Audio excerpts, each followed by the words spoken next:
بەدەست و پەنجەکانیان شەونخوونی زۆریان کردووە تا ئەم بەرهەمانیان دروست کردووە و لەم پێشنگایەدا نەمایشیان کردووە.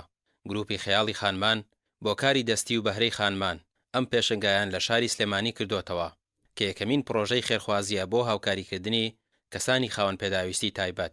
ئێمە وەکو گروپی خەیاڵی خانمان ئەمڕۆ هەستاین بەم کردنەوەی ئەم پێشانگایە بۆ خاوەن پێداویستی تایبەت.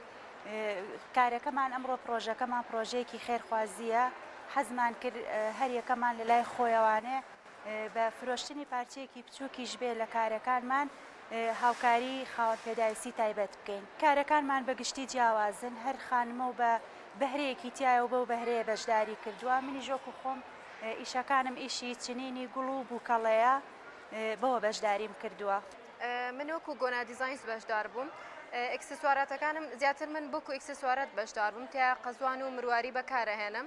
بۆم پێشانگای نزیکی 3 ڕۆژم ویستا کوشتەکانم حەزر کەم چکە مادێکی زۆرمان بەکارهێنا لە ئیشەکانە و دیزایانی زۆرم کردووە، چونکە پێشانگاکەمان بۆ مای 3 ڕۆژ بەردەوامە بێت. ئەو داهاتی لە فرۆشتنی ئەکسسواراتەکانەوە دەستمانەکە هەر کەس لەلایەن خۆیەوە. سەمنەکو گۆنا دیزاینز لە کۆکراوەی هەر 3 ڕۆژەکە لە 15 لە فرۆشتنی ئەکسسواراتەکانمان دابینمان کردو بۆ بەشی خاوەن پێداویستەکان. بە تایبەت زەڕورن ئەوان لەبەرەوەی ئەوان خاوەن پێداویستی تایبەتن، کارێکی وەکو خۆیان نییە بتوانن وەکو هەموو کەسێکی ئاسایی ئیشێ بکەن لە دەرەوە. هەنێکیان هەرچەنە کەسی بەتوانیان تەیە. ئێمە کە ئینە دەرەوە ئیشەکەین وەکو گەنجێک ئیشەکەین هەوڵمان ناوە هەنێک لە لایەنێکی بچووکی داهاتەکەمان بتوانین بیبەخشین بەوان. لە 15 داهاتی ئەم پێشنگایە بۆ کەسانی خاوەن پێداویستی تایبەتە، چونکە ئەوان لەم دۆخەدا بار و گوزەرانیان هێندە سەختە کە دوور نییە زۆربەی خانەوادەکانیان لێک جیا ببنەوە.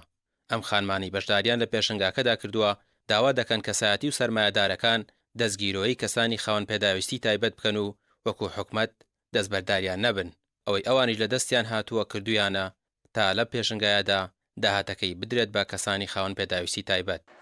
ئێمە وەکو گروپی خاڵی خانمان هەستان بە پێشکەشکردنی بیرۆکەیە و کردنەوەی ئەم پێشانگایە.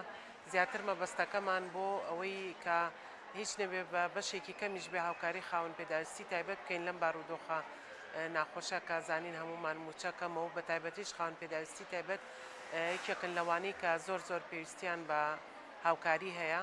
لەبەر ئەوە ئێمە هەستاین بەکردنەوەی ئەم پێشانگایە کە لە 15 داهاتەکەی بۆ خاوەن پێداویستی تایبەتە بێ.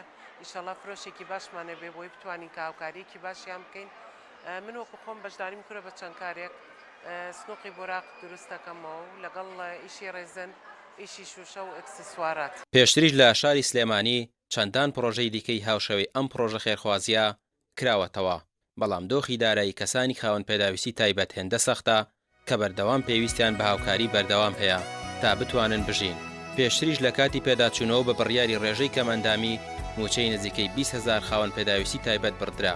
لە ئێستادا گوزەرانیان تەنها لەسەر هاوکاری خێرخوازان بەڕێوە دەچێت. ڕامیار عوسمان، تایبەت بە بەرنامەی پەیامی ڕۆژ، سلێمانی.